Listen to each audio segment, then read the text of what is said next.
Uma vitória que mostrou que o Hansi Flick sabe sim ser um pouco mais comedido quando ele tem a vantagem. O problema é que contra o Atlético de Madrid ele nunca teve a vantagem. E tendo a vantagem, ele cadenciou. O Real Madrid aceitou essa cadência, assinou o 2-0. Tá bom, pelo menos não tomamos 5. Estamos no Camp Nou, a gente achou que ia tomar uma goleada, foi só 2-0 pros caras, tá bom. O árbitro aceitou o 2-0, nem acréscimo ele deu, bateu 90 minutos, ele pipi. A galera até olhou pra ele, tu tá marcando o quê? Acabou? Não deu nem um minuto de acréscimo? O Barcelona foi comemorar. Não tem porquê, como eu falei no começo da live, o Barcelona, se exigir hoje meter uma goleada, a goleada é o tipo de coisa que acontece porque o fluxo da partida permite. Ninguém entra em campo pensando em golear, mesmo que seja muito superior ao adversário, como o Barça é hoje muito superior ao Real Madrid, especialmente no contexto de clássico. Ninguém entra pensando em golear, o importante era vencer. A vitória foi garantida no começo do primeiro tempo, o Barcelona abriu mão do gegenpressing e foi para um tic-tac, tocou bola. O Pedri, a galera corria, ele pedia calma, não corre, aproxima. 2-0 para nós, dá uma segurada. E o Barcelona, eu vou até ver com quanto terminou de posse de bola, porque mesmo que o Real Madrid tenha tido ali uns 10 minutos de dominância na segunda etapa, o Barcelona terminou com 55% de posse de bola. Eu achava que era mais, achava que era 60%, mas terminou com 55% de posse de bola. Chutes a gol: 1 do Real Madrid, 7 do Barcelona. E o chute a gol do Real Madrid foi aquela peteca do Vinícius Júnior no começo da primeira etapa, tá? Que ele corta para dentro, chuta mascado, muita gente marcando, ele chuta de qualquer jeito para ver o que acontece. A bola vem tranquila pro João Garcia fazer uma defesa protocolar. Foi esse o chute a gol do Real Madrid. Defendeu muito bem o Barcelona. Repito o que falei durante a live. A gente, por ter sido eliminado da Champions, especialmente por conta daquela expulsão no jogo de ida, a do jogo da volta também influenciou. Mas já é na reta final do segundo tempo. Já dá pra gente debater se é melhor deixar o cara sair na cara do gol ou fazer a falta. No primeiro tempo nunca é. Nos últimos 10 minutos do segundo tempo já se debate. Mas enfim, uma expulsão na ida, uma expulsão na volta. Prejudicou muito o Barcelona na busca pela classificação. E a melhora defensiva que o Barcelona viveu nessa segunda metade de temporada, principalmente quando teve de saudável João Garcia, Gerard Martí e Cubarsí, acabou sendo ignorada. O Eric Garcia sempre muito importante, ou no meio ou na zaga ou na lateral. O João Cancelo, defensivamente, contribuiu muito mais nesse sistema do Hansi Flick do que contribuía no sistema do Xavi. E isso acabou ignorado, ofuscado, porque o time foi eliminado. E é compreensível. Mas o Barcelona melhorou muito no seu aspecto defensivo na segunda metade da temporada e deve terminar a La Liga como melhor defesa, tá? Deve terminar a La Liga como melhor defesa. A melhor defesa é o Barcelona, 31 gols sofridos. E a segunda melhor defesa é o Real Madrid, com 33. A terceira é a do Getafe, com 36. Então, o Real Madrid precisaria, para tirar do Barcelona a condição de melhor defesa do campeonato, tomar 2 gols a menos nos últimos 3 jogos. Vendo o que é o Real Madrid, a postura do time em campo, o desespero desse vestiário, eu acho que isso é impossível. E eu não ficaria surpreso se o Barcelona contra Betis, o Betis eu acho um pouco mais complicado, que é um time que ataca muito, mas contra Alavés e Valência mantivesse clean sheet, do Betis tomava um gol, ganha os 3 jogos e termina com melhor ataque, melhor defesa, recorde de pontos, recorde de vitórias, tendo sido campeão no El Clássico e pela primeira vez na história permitindo que matematicamente haja um campeão numa partida entre Barcelona e Real Madrid quando o assunto é campeonato espanhol. Já teve final de Supercopa, final de Copa do Rei. Tinha uma época a final da Recopa, tinha a Recopa Espanhola, tinha a Copa da Liga Espanhola. Já teve finais entre eles, um foi campeão em cima do outro, porque é final. Mas, assim, ser campeão um em cima do outro em La Liga, a primeira vez na história. É histórico isso que a gente está vendo. E, taticamente, não tem muito o que analisar, não. Taticamente, foi um banho do Barcelona, teve o controle da partida o tempo todo.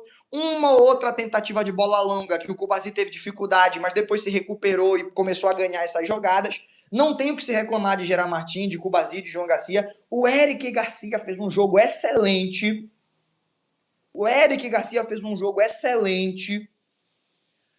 Contra o Osasuna, ele jogou na lateral direita, ele ficou muito desconfortável dentro da partida. Eu vou até confirmar se foi ele que jogou contra o Osasuna mesmo, ou se ele jogou contra o Getafe, mas se não me engano, jogou contra o Osasuna, acho que é isso mesmo, e ficou muito desconfortável porque o Osasuna defendia com a linha muito baixa, ele tinha que gerar espaço, foi contra o Osasuna mesmo, ele ficou aquém, e em outros jogos ao longo da temporada que precisou jogar pela direita, teve o mesmo nível de dificuldade, teve o mesmo nível de complicação, porque é um jogador que não é para trabalhar no apoio, mas ele quebra um galhão na lateral no aspecto defensivo, e se tiver espaço para se projetar com liberdade, ele também consegue dar as assistências e os passes. No jogo de hoje contra o Real Madrid, ele conseguiu ter o jogo à sua feição. Para esse tipo de jogo, Eric Garcia, ele é um lateral que a gente pode contar, abrindo a dúvida. Tendo uma oferta pelo Koundé, a gente preserva o francês? Ou a gente deixa ele sair e aposta no Eric Garcia como lateral direito e traz um outro lateral direito um pouco mais ofensivo para a gente ter as duas possibilidades, as duas opções táticas? É algo que a diretoria do Barcelona vai ter que resolver. Mas hoje, saudáveis, disponíveis, 100% os dois, jogou na lateral direito o Eric. Não jogou na lateral direito o Koundé. A galera tá falando para eu dar uma olhada nos stories do Mbappé. O que ele postou lá? Me mandem aí. O que ele postou lá? Eu não consigo acessar os meus stories agora para ver o story do Mbappé. Se alguém puder me informar, eu agradeço. Mandem aí para mim no chat, por favor. E voltando para a análise da partida, né? O Rashford faz um gol de falta. Algumas pessoas podem colocar a culpa no Courtois. Eu acho que ele poderia ter feito um trabalho melhor, apesar de ser um grande chute do Rashford. Então, eu não discordo de quem critica o Courtois pelo gol sofrido no lance da falta. Mas tem que dar muito mérito pro Rashford na cobrança. E aí, cara, apesar dele ter decepcionado quando o Rafinha estava lesionado e a gente precisou dele contra o Atlético de Madrid, a gente vai para uma temporada em que o Rashford vai terminar com tantos gols e tantas assistências que eu não sei se algum atacante que não seja titular vai estar no mesmo patamar dele. Será que não vale a pena um investimento de 25 milhões? Porque o Rashford termina a temporada com 14 gols e 14 assistências. 8 gols e 9 assistências em La Liga. 5 gols e 4 assistências na Champions. Será que a gente consegue, por esse preço, um reserva melhor que ele? Porque nós não vamos desembolsar para trazer um titular. O titular é o Rafinha. E nós não vamos conseguir convencer alguém que tem condições de ser titular a vir. Afinal de contas, está muito claro no plano do treinador que vem para ser reserva. Cara, eu acho que vale a pena, tá? Negociar, tentar um preço baixo, fingir que não quer, no fundo sabendo que está querendo, para tentar pagar um valor menor. Mas assim, 25 milhões. Porque o que eu falo com 25 milhões? A cláusula é de 30, mas entenda a estruturação do contrato. Se no final do empréstimo o Barcelona falar não queremos e devolver, paga 5 milhões pelo empréstimo. Como ele ficou emprestado aí, a gente tem que ter alguma compensação. O Manchester United colocou no contrato. Se for para devolver, paga 5. Se for para ele permanecer, paga 30. Então 5 já vai de qualquer jeito. O que a gente está pagando por ele? 25. É quanto a gente está pagando por ele, 25. Porque 5, de qualquer maneira, vai. Né? Então, vale a pena pagar esses 25? Eu sinceramente, eu fiquei muito decepcionado com os gols que ele perdeu contra o Atlético de Madrid, porque foi a noite que a gente mais precisou dele e ele não conseguiu aparecer. Mas não se pode cobrar de um reserva que ele seja protagonista. Fez gol contra o Atlético, fez gol contra o Atlético em La Liga, fez gol contra o Espanhol, fez gol contra o Getafe, fez gol contra o Real Madrid, deu assistência contra o Osasuna, fez gol contra o Elche, deu assistência contra o Real Madrid no jogo do primeiro turno que a gente perdeu. Ele foi importante nessa conquista do Campeonato Espanhol. E ele, cara, decidiu os jogos contra o Newcastle na Champions e também na Copa do Rei, jogo de menor importância contra o Guadalajara e contra o Albacete, mas também foi importante para a gente poder avançar até as semifinais. Então, cara, eu pessoalmente, eu não... Eu oscilo essa opinião, porque o próprio Rashford é um jogador que oscila, então é natural a gente oscilar de opinião. Mas olhando para o que o mercado oferece, eu acho muito difícil que a gente encontre alguém melhor que o Rashford por um preço parecido. Vou me comprometer. Eu faria a contratação de Marcus Rashford para ser composição de elenco, mas tentaria trazer um outro jogador para a ponta, além do Bardag, mais experiente. Vende o Bardag ou empresta, enfim. Isso se o fair play financeiro... para emprestar fica complicado porque vai ser difícil ter fair play financeiro. Mas vende o Bardag, traz um jogador ali um pouco mais experiente e tu passa a ter Rashford e esse outro jogador que seriam bons reservas para Rafinha e para Yamal. Beleza? Deixa eu ir para os superchats. Tem muito superchat aqui, tem muito live pix aqui. Deixa eu responder todos que ainda não foram respondidos. Aqui na live do Blaugrana Brasileiro, já falei para você, mas repito, todo mundo é respondido. Todo mundo é respondido. Não importa se você demorou para mandar, se você mandou no começo da live. Em algum momento eu paro tudo só para responder superchat live pix. Eu só paro de responder quando todos tiverem sido respondidos. Então, tem aqui o Rafael Barbosa falando que, já que o Barcelona ganhou, eu tenho que pagar um jantar para todo mundo que está assistindo a live. O que tu quer tá mole. O Araújo Lionel falando, esse estádio foi maravilhoso hoje. Toda jogada a torcida comemorava. É verdade. Seja um desarme para tirar a bola para lateral, seja um drible, uma jogada perigosa, uma finalização, a torcida do Barcelona hoje jogou junto com o time do começo ao fim. Gostei bastante da postura da torcida no Camp Nou. O Rocco Gasparini fala, somos todos bi. Fale por você. Fale por você. Eu não tenho nada contra, mas fale por você aí, tá? Eu sou bicampeão espanhol.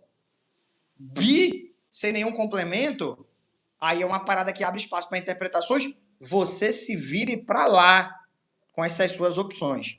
Javier Tobas. Quando eu falei que o Barcelona não ganharia todos os jogos, eu quis dizer da década. Me interpretaram mal e acharam que era dessa temporada. Para quem não sabe, o Tebas, mais cedo na temporada, entra na reta final, o Barcelona com 9 pontos de vantagem. Ele disse, e ele é torcedor do Real Madrid, enquanto presidente de La Liga não deveria fazer isso, mas fez. Ele disse que o Barcelona não ia ganhar todos os jogos até o fim da temporada, que era para o Real Madrid continuar acreditando que ia ter chance sim de ser campeão. De lá para cá, o Barcelona ganhou todos os jogos. E aí tem o nosso amigo aí, que ele é cover, ele faz uma zoeira, ele brinca com o fake do Javier Tebas, é o Javier Tobas, mandando esse superchat pra gente. Tá falando que o YouTube tá transmitindo a comemoração do Barça, mas agora já terminou, né? Agora já terminou. Deixa eu ver se ainda tá rolando.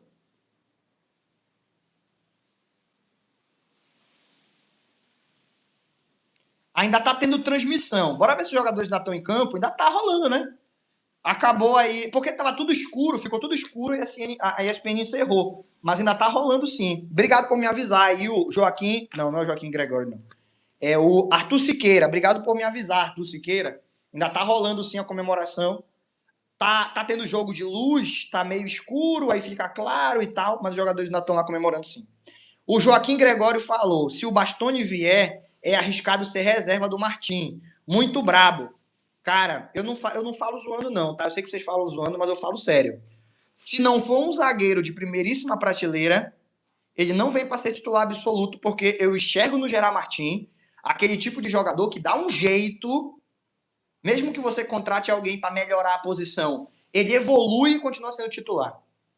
Eu acho que o Gerard Martin, se não for, eu acho que no caso do Bastoni não, porque o Bastoni é papo de melhores do mundo. Mas se não for um cara desse patamar, como por exemplo a galera, traz o Senesi, não é melhor que o Gerard Martin. Não, então faz o seguinte, traz o, aí cita um monte de zagueiro canhoto aí, mais ou menos, de meio de tabela da Premier League, não é melhor que o Gerard Martin. Se não for alguém de primeira prateleira, eu acho difícil tirar, porque o Gerard Martin tem identificação, tem a qualidade no passe, é um grande zagueiro no aspecto defensivo, ele é simples, ele é o que para mim um zagueiro tem que ser no aspecto de intensidade, de chegada. Ele não enfeita nas jogadas e ele ajuda muito. Hoje, os nossos dois melhores jogadores na defesa foram o Gerard Martin e Eric Garcia. De vez em quando o João Cancelo dava uma mancada, o João Garcia recuperava, e quando o Cubarsí teve problemas naquelas bolas longas do Arnold pro Vinícius, que ele ficava meio perdido sem saber se ia no corpo ou na bola, o Eric Garcia sempre teve lá para contribuir, para tirar. Então eu não. Cara, eu sei que falou como zoeira, porque se a gente bota o Bastoni na conta, é outro patamar de jogador, mas se não for um jogador desse patamar, come banco pro Gerard Martin, eu falo isso sem zoeira, eu falo com tranquilidade.